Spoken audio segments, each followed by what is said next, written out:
I don't like being the guy who's all doom and gloom. The one who is very just negative about a lot of stuff. In the past, I've tried to be really positive when it comes to different changes GS has made, but I definitely do call them out when it's needed. However, this time I feel like it's nothing that is necessarily a bad decision on the Grand Summoners team's part, nor is it something that they necessarily did wrong. But what I'm mainly referring to is how 2025 could be a very sleeper year for Grand Summoners. I don't mean in terms of content releases. Grand Battle is a very hyped thing that we are all looking forward to. I'm hoping it gets an early release in 2025. But what I'm referring to are the character releases for this year. Ladies and gentlemen, if you guys have not seen my Who to Save For in 2025, it was hard for me to even pick a list. I mentioned it at the end of that video too, of how it just didn't feel like this year was as impactful. And if I show you these characters and you know these characters' kits, I feel like you will probably say the same. Let's just show you. These are all the characters that are coming out in 2025. Do any of them really jump out at you? Not including the crossover characters, but does anyone here necessarily jump out? Not really. Apart from Summer Rosetta, because she's amazing for mono dark teams, Summer Cilia maybe as a dark healer, Super Saiyan God Valerie, and then like it's between Orville and Platina. And then Platina and Orville are really fantastic units, but everyone else, which is the vast majority of these units, I feel like just don't have that same pool as previous years in Grand Summoners. If we look at last year was crazy. We had Star God Lisa, Summer Iris, like all the fire characters, right? Valentine's Day Priscilla, Sunraku even dropped,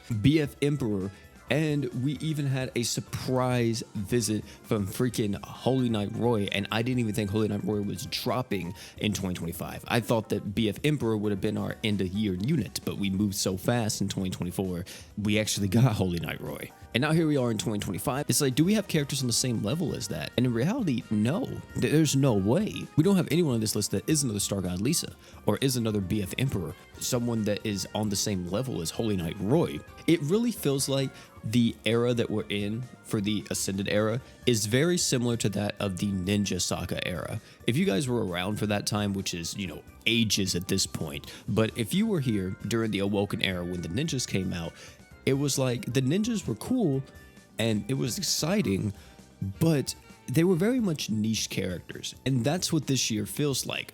A bunch of characters coming out that are more niche based than a lot of our previous years that will definitely help you and will do some crazy work, but no one that's necessarily like meta defining to an extent. I look at this list and you guys already know who my characters are if you've watched the Who to Save For, but Super Saiyan God Valerie, Orville, the Tensura characters, Demon Lord Rimuru and Veldora, Summer Rosetta, of course. And that's just a few of them. That's not even all the units that I had on the list Who to Save For. This year is the most crossover year I've ever seen. JPGS, it's very likely they're going to do some very crazy stuff with like the unit releases and everything else that's going to be coming out this year.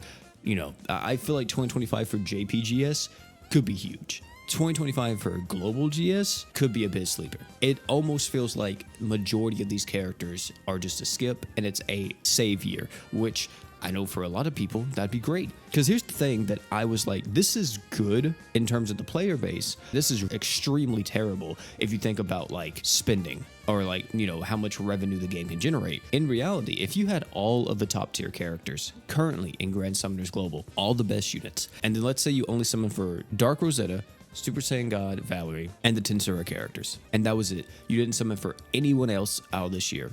Would you really suffer in terms of your account? And the answer to that is surprisingly no. And I mean, that's a good thing, right? Amazing. But in terms of GS itself, it's like, damn, there's really not a reason to summon at all. I just really had to get this off my chest and just really talk about it and see if you guys are feeling the same way. I don't like being a person that's like doom and gloom, and I don't even think this is like a doom and gloom topic, but maybe some people would take it as that. It's just this year doesn't feel nowhere near as impactful as previous years in the Ascended era. And it's probably because we're getting to the point now that we have so many Ascended units, we have to kind of have these years where it's a little off. We're not getting anything wild or something that is like meta breaking or whatever. We're just getting strong characters that are gonna make an impact on their respective teams, but no one that's like coming into the meta, boom, best unit in the game. But hey, you guys tell me down below what you all think. You heard my thoughts on this entire topic. I would love to hear y'all's. If you enjoyed this video though, highly recommend you do check out Who to Save For in 2025 so you get an idea of some of the big names that are coming this year. I'll meet you there. But before you go, make sure you get a drink of water.